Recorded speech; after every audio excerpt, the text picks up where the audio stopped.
Theatre at the University of Glasgow, and I'm chairing this panel this evening. So I wanted to just firstly say thank you very much to Joe and Andrew, wonderful team, for inviting me along to chair this. And also thank you to the speakers who've agreed to be on this panel. And I'm going to keep this really, really brief. I'm going to introduce the speakers really briefly, let them talk a little bit about themselves, and they're going to be responding to what we've just witnessed, which is trans theology in praxis. And they're going to be responding to some of the themes that have emerged from the play. And so I don't know that it's massively necessary, but I'm going to introduce Joe. In case you didn't know, this is Jo Clifford, who is a proud father and grandmother living in Edinburgh. And she is internationally known as a performer and acclaimed author of over 100 plays, just in case you didn't know that. And this is my esteemed colleague and good friend, Dr. Zanne Nicholson, who is a lecturer in Hebrew Bible at Theology and Religious Studies at the University of Glasgow. At the end, we have Reverend Jane Clarke, who is the pastor of Metropolitan Community Church in Glasgow. And we also have the Reverend Maxwell Reay, who is a minister with the Metropolitan Community Church and who works for the NHS as a mental health chaplain. So I'm going to keep my bit very short, and without further ado, we're going to start with Sarah, who's going to respond to some of the themes we've looked at tonight. Thank you. One of the questions I was asked to consider when preparing for this was why I'm interested in trans theologies, and for me the interest is personal. I've experienced gender dysphoria since childhood. I've been reading everything I can get my hands on about sex, gender, and so on since about 1977, so I don't consider myself an expert, but I'm certainly interested. I studied theology because I disagreed with conservative Christians saying that LGBT people were going to go to hell, and I felt at the time that I'd like to learn how to out-argue them, so wish me luck. I ended up as a biblical scholar, so I'm deeply invested in the politics of biblical interpretation, and the Bible is alleged to be the basis for conceptualizations of sex and gender as stable categories. And it seems to me that that's not really the case, that actually that idea comes through. I'm going to blame Augustine and Tertullian because I blame them for most things. But in terms of the stability of sex as a category, it's attributed to the Bible, but it basically has no biblical foundation. And people have been challenging this idea of a stable sex binary and gender binary more recently. Probably you're familiar with Judith Butler. Most people are familiar with, most people I encounter are familiar with Judith Butler, who argues that sex as a category is unstable in society. Also, the biologist, Anne Fausto Sterling, argues that sex as a category is unstable in biology. And the law professor, Stephen Whittle, argues that sex as a category is unstable in law. So this idea of the stability of sex, or indeed gender as a category, is increasingly under some question. I read Whittle's paper that he wrote in 2007, where he's arguing this, and he starts with a quote from Norman Tebbit, from the second reading of the Gender Recognition Bill in the House of Lords. And according to Norman Tebbit, the idea of gender recognition is an objectionable farce. Well, he would say that, wouldn't he? But this irked me, and I thought I'm going to go and read the Hansard, the report of the debate, and find out what's going on in this debate. And I was interested that no fewer than 3 people in that debate in 2004 quoted the Bible, and guess what they quoted? Genesis 1:27, of course. The bit that says, and God created the human in his own image. In the image of God he created him, male and female he created them. Right? No one in that debate made any reference to Galatians 3:28. There is neither Jew nor Greek, neither slave nor free man, neither male and female. Funny grammar, huh? Funny grammar. Paul is quoting directly from the Greek translation of Genesis 1:27. So, we could proof text easily Galatians 3, but conservative Christians arguing against gender recognition don't want to do that, do they? Because it doesn't fit their agenda. It doesn't have to be read that way. It doesn't have to be read as etiology for a sex binary. the ancient Jewish commentary on biblical text, Genesis Rabbah, reads, it's Rabbi Yirmiyah ben Elazar, I'm so sorry.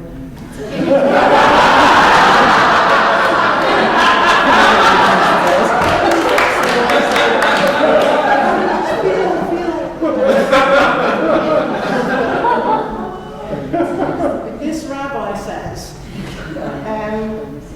the first human is, and the Hebrew word he uses is androgynos. Means both male and female. It's obviously a Hebrew version of a Greek word. This is written in about 300 Common Era, so it's an ancient idea, and it's not as ancient as Genesis. It's quite far from understanding Genesis as an etiology for a sex binary. There's lots of possibilities about reading God's body, reading characters in the text as trans characters, like Joseph with his fancy coat, which actually has long sleeves and isn't multicolored. But I think he's been drawing rainbows on it. It's a girl's coat, it's a woman's coat, the daughters of the king wear this coat. In the history of interpretation, God's body is really important. In this Jewish mystical text called Shi'ur Koma, there's a long description of God's body. He has, all his body parts are described and named and given, their measurements are given. So, for example, his lower left leg is 144 million miles long, and its name is Mehariah. And I was happy to discover from this text, because it's not in the Bible, that God's penis is called Asas Nagiyahu, right? Great name for a penis. Unfortunately, the text does not tell us how long it is. But it does tell us that God's tongue stretches from one end of the universe to the other, so that should make up for any deficiency.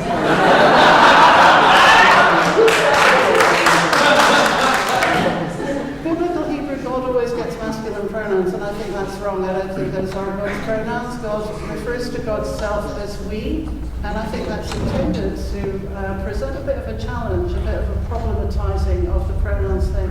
I think God has non-binary pronouns. I think from now on I'm referring to God as they, because it seems to me that that's what they expect, and we have to do that for them. I want to add that I'm very grateful to Jo Clifford for her vision of Jesus as a trans woman, since this provides an opportunity for someone like me to imagine God incarnate as someone like me, someone who seeks to resist the kinds of categories that oppress us all. And these are oppressions that are not inherent in God's creation, and they don't have any place in the New Jerusalem. So thanks.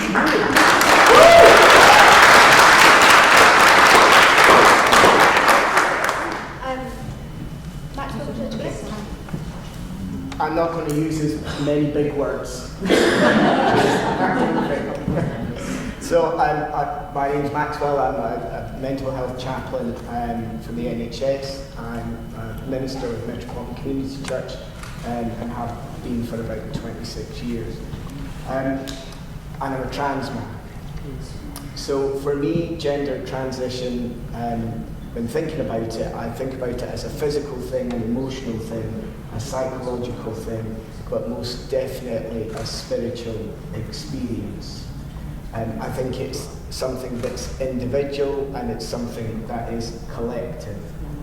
And from the kind of resistance at Compton's Cafe in San Francisco in 1966, which was the year I was born, so that's quite exciting, to the kind of trans celebrations and prides that we have in the UK and in Europe now, there's been a huge amount of transition.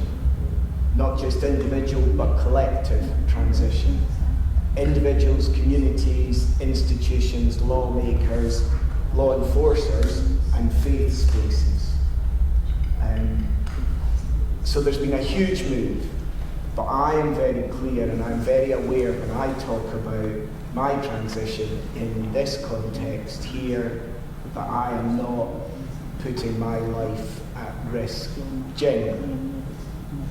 I could be unlucky. Somebody could, whatever, take offence, but I'm not doing that. I'm not putting my life at risk. We know that in other places people are stepping into their truth and putting their lives at risk. But for me, it's about living out the gospel of Jesus Christ. Jesus was about inclusion and not exclusion.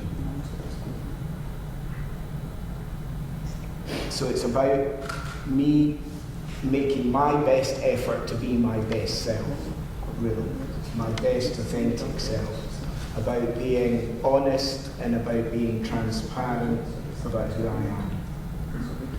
And the opportunity to experience life on various places along the gender spectrum has been a gift, an absolute gift. And that gift, as far as I'm concerned, comes from God. And I'm incredibly thankful for that gift. And it doesn't mean to say there's not been challenges and things along the way that have, brought all sorts of stuff up. But transition for me is about a journey, and a journey that includes your spiritual walk, your spiritual path. And that journey will continue throughout my life, starting in childhood, and it will continue right to the end of my life. And there's a few things that are just a few points that are a bit random, but it doesn't really matter if they're a bit random. I don't know.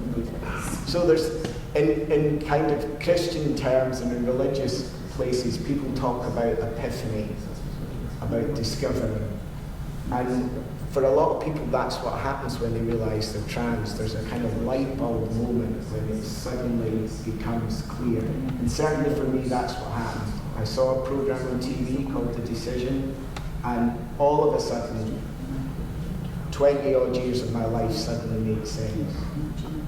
And I was very clear who I was. A lot of trans folk end up in church circles and Christian circles and in other faith communities wanting to be re-engaged and baptised and named and using all the kind of spiritual symbols that get used in general daily life in a church or church type places. There's also this idea of being resurrected. If you were somebody who was shut down and you discover who you are, there's a real rebirthing, a resurrection. And one of the things that I always just hold dear is the idea of scars. We talk about sacraments being an outward sign of an inner feeling. So the sacrament of communion, an outward sign of an inner feeling. And if you have a scar, and a lot of trans folk have scars from surgeries or for other reasons, and to me those are sacred. That's one of the very sacred things about transition for me. So that's it. And all of this is about the theology of the body. All of it is to do with what we think about our bodies, not, in general, trans and people who aren't trans. Within church communities, we're not very good about thinking about bodies, so we cover them up as best we can.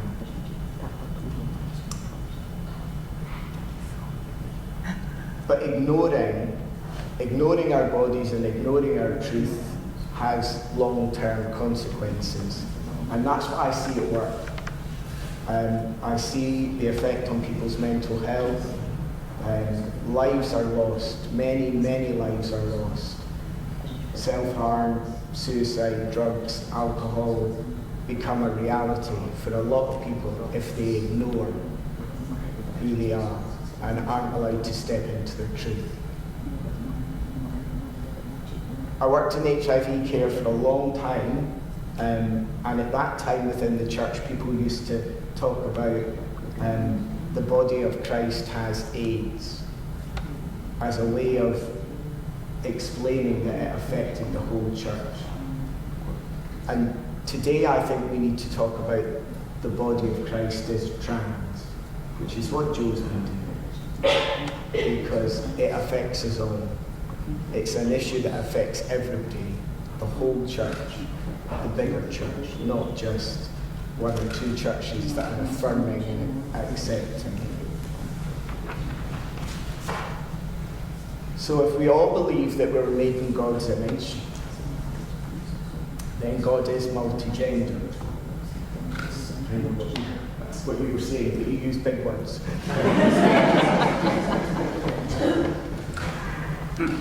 So, God is multi-gendered. God is male, female, and everything that is in between. And I personally am delighted by that. And hope we all are. Thank you. Thank you.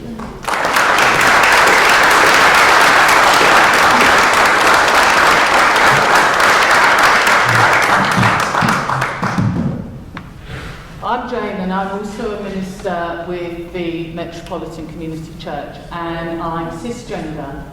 And I first saw Queen Jesus 10 years ago, and I've avoided seeing any show of Queen Jesus for the last 10 years, whether that's been at the Fringe, or here in Glasgow, or videos or anything else, because when I experienced Queen Jesus 10 years ago, I experienced a healing. And the healing I experienced was, 2009 was a very bad year for me. I'd been responsible for an exhibition at Goma that generated a lot of press, and I was getting a lot of hate mail, not nearly as much as Renata and Joe, but I was exhausted. And I bought tickets for Queen Jesus months before I knew anything about it. It was just billed as a trans telling of the gospel story. And I thought, that sounds interesting, so I bought tickets without having any idea what it was. And I was exhausted, and I came to Queen Jesus here at the Tron, and it was really healing, because it reminded me of what's important in the Gospels, the inclusion that's there, the stories that are there are ordinary human beings getting on with life. And I'm really glad that you mentioned Genesis, because Genesis is one of my important stories, because I read a book by Reverend Justin Tannis, who looks at the creation stories and sees the beauty in the in-between places, sees that creation is non-binary. Between day and night there are dawn and dusk. And those are when we take our photos. That's when we're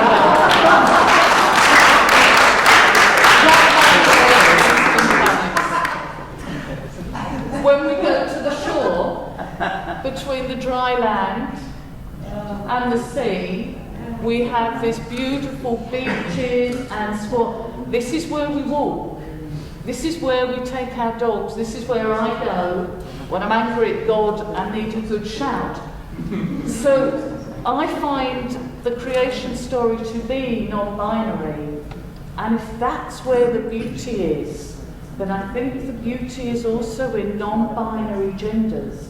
I think the beauty is in us being freed to be ourselves, to experience our whole selves, however that might be, and to claim our place in the creation story for exactly who we are, wherever we are on any sort of spectrum, because the beauty is those in-between places.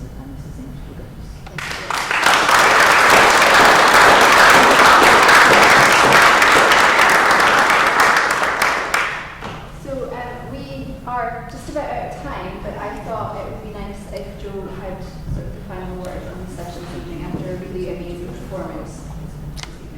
Yes, I just wonder if you'd be good enough to pass that wine glass. This is for purely theological reasons.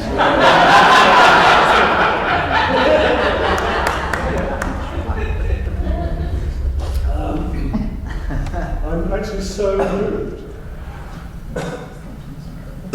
to have heard what you've all said. I just think that is so amazing and so beautiful. I mean, that bit about Genesis, I wrote a play called God's New Frock, which when I discovered that, 2001 or 2002, and I thought I was mad. And then to put on this play 10 years ago, I was even madder. I was so frightened. I was so frightened last night performing the show. It's terrifying because the body remembers, and I remember all the fear that I felt. And at the time, it's wonderful what Jane said about it being healing. I thought I did a really bad job that week. That's so fun. It was the last night. You've had a lot of practice. And I just thought, oh wow. And then tonight we had a little rehearsal, me and Susan and Yvonne. And I started to say the first words and walk along here, and I felt an incredible joy. I thought I was born to say these words. That's what I'm on this earth to do, somehow. It's incredibly profound. And I'm so glad you've seen this performance because I loved doing it. And you were just lovely. Especially the gentleman in the blue beard. I'm so grateful for the blue beard. So please don't shave it off, just keep it going. I don't know, but I just want to thank you for being so gorgeous, all of you, and for listening so well, and for staying. And I want to thank, I just can't tell you what a comfort and what a joy it is to hear your thinking. Thank you so much. I think you're all amazingly brave, powerful thinkers. We all are.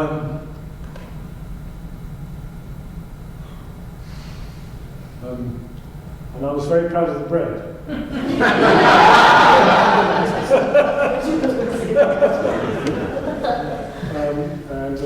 Gosh, it's been very difficult making bread in my Airbnb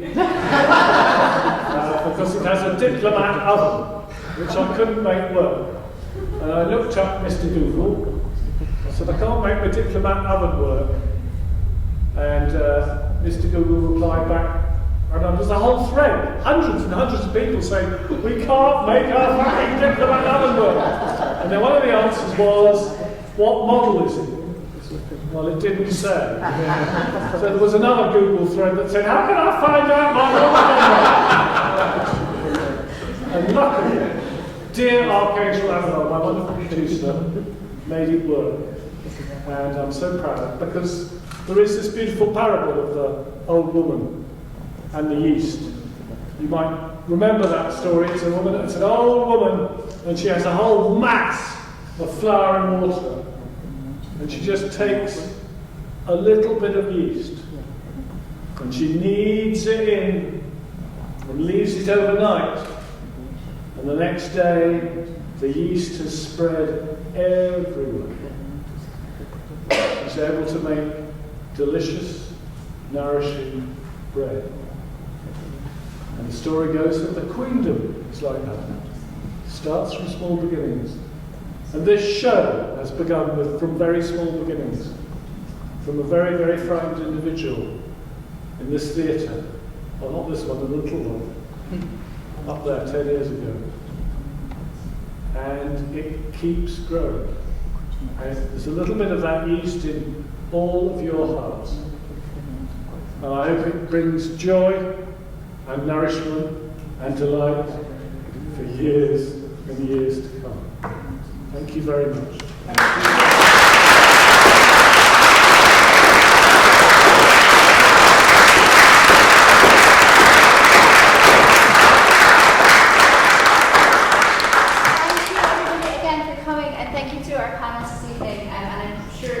If we didn't get around to questions, I'm sure if you contacted them, then they would be happy to serve.